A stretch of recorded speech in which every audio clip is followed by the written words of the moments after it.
A little bit about my background. I've been with the university about 4 years. I work in facilities management department in the utilities and engineering group.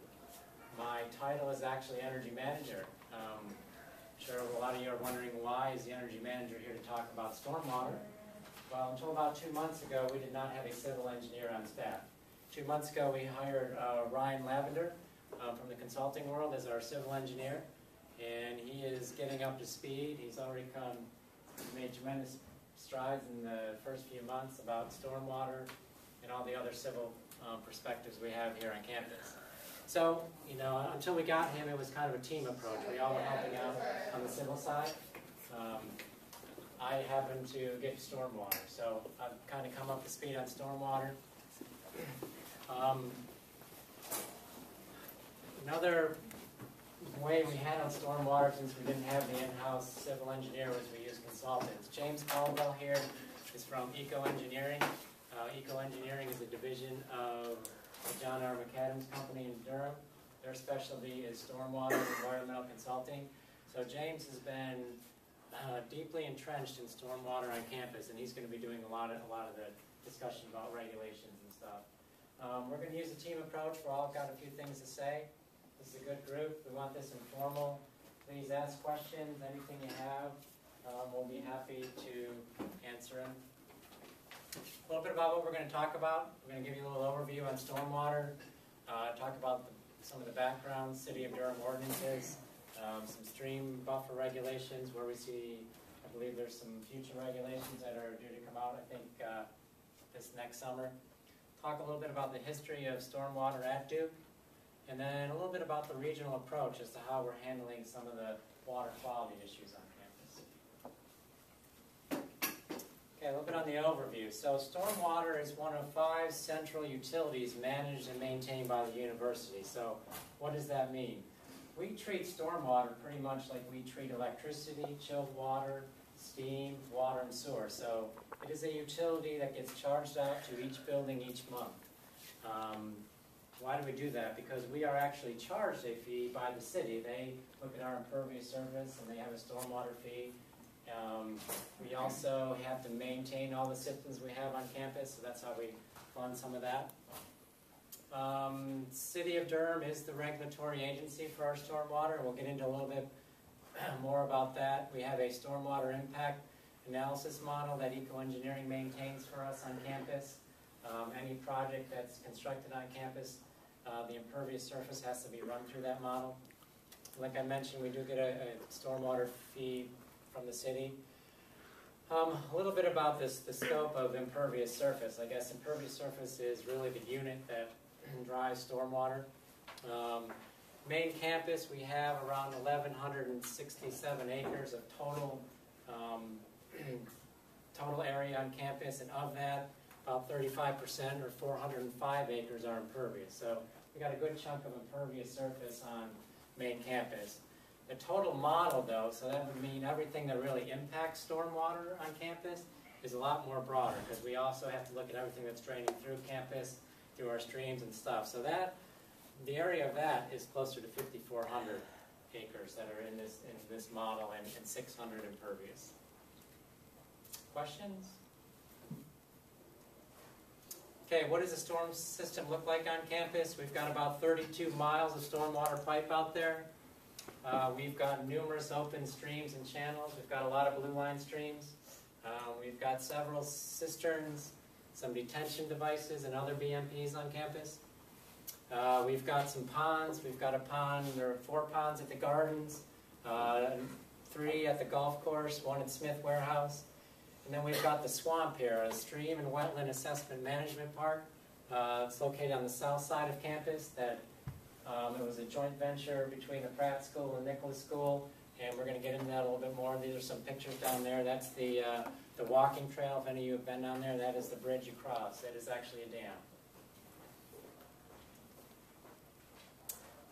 Real quickly, one thing that we run up against is, you know, our governing municipality is really the City of Durham, but they're really talked to by the state, which is federal. So the federal sets the regulations. It's pushed down to the state, it's pushed down to the city, it's pushed down to us.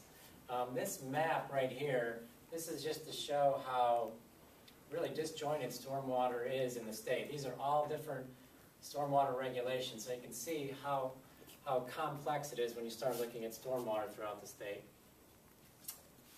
And with that, we're going to talk a little bit about the regulations and the ordinances, and James is going to handle that. Yeah, we're going to talk about the background of stormwater at Duke University, the City of Durham regulations, and kind of how it all plays together in the stormwater impact analysis that we maintain. So looking at the City of Durham stormwater ordinances, and Sandy's here from the city, so she's going to call me out on some of this stuff. Basically in 1997, that's when Durham really started regulating stormwater. The part that Steve talked about, and also Bill talked about, City of Durham is between the Cape Fear and the Neuse River Basin. It basically splits the city right in half. It also splits Duke University in half. So that's a big deal that Duke has to comply with the Cape Fear and the Neuse regulations. So really, through the past several years, Duke has had to follow two sets of rules. And it depends on where you are on campus, which set of rules you have to follow, which can be fairly confusing. In the Cape Fear Basin, which is basically everything south of Highway 147. Highway 147 is more or less the divide line between the Neuse and the Cape Fear. We can look at a map here in a minute. In 1997, it was basically peak flow rate detention, which means when a big storm comes, how much water is flowing off of campus. That was analyzed where stormwater leaves campus. Not necessarily if you have a big storm what comes off of the courtyard here at LSRC. It's where stormwater leaves campus because the City of Durham's ordinances were written as to you have to control stormwater at a property line. Back in 97, there was what's called the 10% rule. You could increase flows with the project by 10% before you had to go back and do a detention basin. So you had some leeway in there when you would do a site plan or a project to increase stormwater to a certain amount. And that's what we always called the 10% rule. In the Cape Fear Basin, the 1997 condition was defined as the pre-development condition. So Durham and Duke kind of drew a line in the sand and said, okay, let's find what was on the ground in 1997. That is our pre-development condition to which we will compare everything from here on out. The post-development impervious is calculated for each of the subbasins at Duke, and we'll look at the maps, you can see what the subbasins are. But essentially, the stormwater impact analysis breaks the campus into several subbasins. The impervious within those subbasins is studied and compared back to the pre-development condition. As of 1997, the 2 and 10-year storms are what are used, and those are theoretical storms that, on average happen. The 2-year storm on average happens every 2 years. 10-year storm on average happens every 10 years. They are theoretical storms. It's kind of a design storm that Durham and most of the other local municipalities have adopted as a design storm. It's probably never in the history of the world rained in that exact rainfall pattern and curve, but they had to set a standard and go by something. Those are 24-hour storms. The 2-year storm is, I think, about 3.5 inches total rainfall, and the 10-year storm a little over 5 inches, just to kind of give you an order of magnitude on that. Now, the other side of Duke's campus, which is the Neuse River Basin, which is basically East Campus, everything north of 147, had the same rules as the Cape Fear Basin, but there was a water quality component that came on in March of 2001. Those are the Neuse River rules. Those are set by the state, handed to the City of Durham and the county as well to enforce within the Neuse River Basin. And that added the component of nitrogen removal or water quality. In 1997, there was no water quality component that the City of Durham enforced on the Cape Fear side, which is the vast majority of campus. In Durham, in the Cape Fear, unless you're in the water supply district, which is much farther south down toward Jordan Lake, you did not have to do water quality. You did in the Neuse on the East Campus side. So that's just kind of how you can see the difference in those two different subbasins and two different water quality schemes for campus. In the Neuse Basin, they also looked at the 1-year storm, which is about 3 inches of rain. So you can see there's a lot of different moving parts with what Duke had to do for Durham. In 2009, the City of Durham changed the stormwater rules a lot. And this was a really big change for the Cape Fear River Basin. City of Durham has been actively working for several years, probably the last 5 or 6 years, in updating their ordinances in anticipation of the proposed Jordan Lake and Falls Lake rules. And these rules are being set up to protect Jordan and Falls Lake to reduce the nitrogen, phosphorus, total suspended solids, and do a lot more detention. So in 2009, City of Durham really got ahead of the curve with these rules and implemented their own ordinance to try to get ahead of that and start regulating stormwater for that. The 10% rule was still there in 2009. So for the 2 and 10-year storm, you could still increase 10%. The 1-year storm was added for everything. So now where you just had to look at the 1-year storm for the news, you now have to look at it for the Cape Fear. The big thing about the 1-year storm is it is analyzed where stormwater enters the stream section, and that's a big deal. The 2 and 10-year storms are looked at where stormwater leaves campus, but the 1-year storm is analyzed where it enters the stream section. So there are a lot of open ditch sections at Duke that are considered streams, and you have to look at stormwater at that point. So that vastly changed the SIA and all the maps, and we'll look at the sub-basin maps for that. It also added a water quality component to the Cape Fear. So now you have to do nitrogen control in the Cape Fear Basin. That was a really big deal for Duke. Never had to do water quality on most of their campus until 2009. 85% TSS removal was added for the 1-inch water quality volume. And those different, what you had to do as far as nitrogen, phosphorus, and TSS, that depended on the percent impervious for your project. And we're not going to get into that much detail here today. Again, in 2010, Durham changed their ordinance to kind of clamp down on stuff even more. The biggest thing for detention in 2010 was that the 10% rule went away. So now if you have any increase in your flows leaving your project, that's considered an increase, and you have to do peak flow rate detention. So that was a big deal. It added phosphorus to it, so now you have to control nitrogen, phosphorus, and TSS. Reduced the nitrogen loading limits. Now you have to remove more nitrogen with the BMP before your stormwater leaves the site. And also change the threshold for the percent impervious of your site for dealing with these different things. These are the current water quality standards, and we're not going to get into a whole lot of detail and get bogged down with these numbers. But essentially, the way that the city of Durham looks at water quality is for new impervious area. You can have a project that does not have a net increase in impervious, but if you have what's called new impervious, you have to treat that for water quality. So for instance, if there's a parking lot and Duke University wants to build a parking deck on top of that, as far as the stormwater goes and the runoff leaving the site, there's really no net change because you have impervious and you're replacing it with impervious. However, since it's new impervious, it has to be treated for water quality. So that was a pretty big deal in tracking all this stuff for the SIA.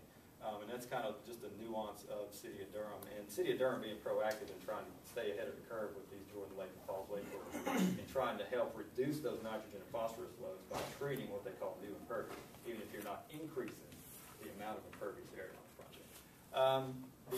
The site boundaries, since Duke has such a huge property, the site boundaries for each specific site plan are set just for that project. And we maintain a map to make sure those don't overlap and stay on top of each other. But you basically define your site area, and then that determines what percent impervious you are. That determines if you have to do nitrogen or phosphorus or TSS removal. So Duke and City of Durham kind of negotiate those boundaries when the project starts, and then we just go on based on that boundary. Duke now has a water quality credit bank and is seeking the approval of some much bigger regional facilities, which Steve's going to talk about in a minute. But basically, if there's a BMP on site that treats a certain amount of impervious, Duke gets credit for that. Then they can use that on future projects. And Ryan's going to talk some more about those BMPs coming up. But basically, Duke right now has an internal bank that they use just for Duke University projects, where they swap these credits back and forth. The possible BMPs, which Ryan's going to talk about a little more, if you need to reduce your TSS, nitrogen, and phosphorus, or of course wet detention, sand filter, fire retention, Duke has a goal of doing this on a more regional basis, so you don't end up with a BMP like this behind every project. It eats up very valuable land at Duke. A lot of these things Bill and I were talking about before the presentation. Duke is excellent at maintaining these things, but a lot of these kind of turn into eyesores if you don't maintain them, and nobody wants a bunch of these behind every classroom building and research building here on campus. Talk about the current stream buffer requirements. Right now, these are regulated by the city, but it's kind of passed down from the state. So that's another part where the state and city kind of overlap with the stream buffers. Right now, if there's an open stream section, which is defined by the USGS quad map or the soils map, there's a 50-foot buffer. And that starts from the top of bank out. So on either side of the stream, there's a 50-foot buffer. And then Durham has what's called a no-build zone. So essentially, and that's 10 feet. So essentially, there's 60 feet from the top of bank on either side that has a stream buffer. You can't build in that. You can't put a parking lot in it. You more or less can't touch it. So for all these open stream sections on campus, those buffers are there.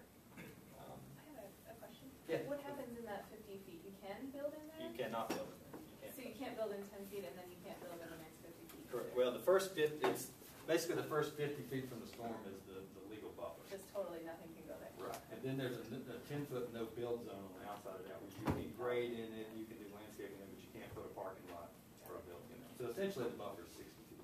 So is the buffer, can you clear vegetation in the buffer? In the actual buffer itself, no. In the no-build zone, yes. Could you put BMPs on that no-build zone? That's kind of negotiated on a site plan by site plan. Sometimes you can, most of the time you can. Yeah, and I'm Sandy from the city of Durham.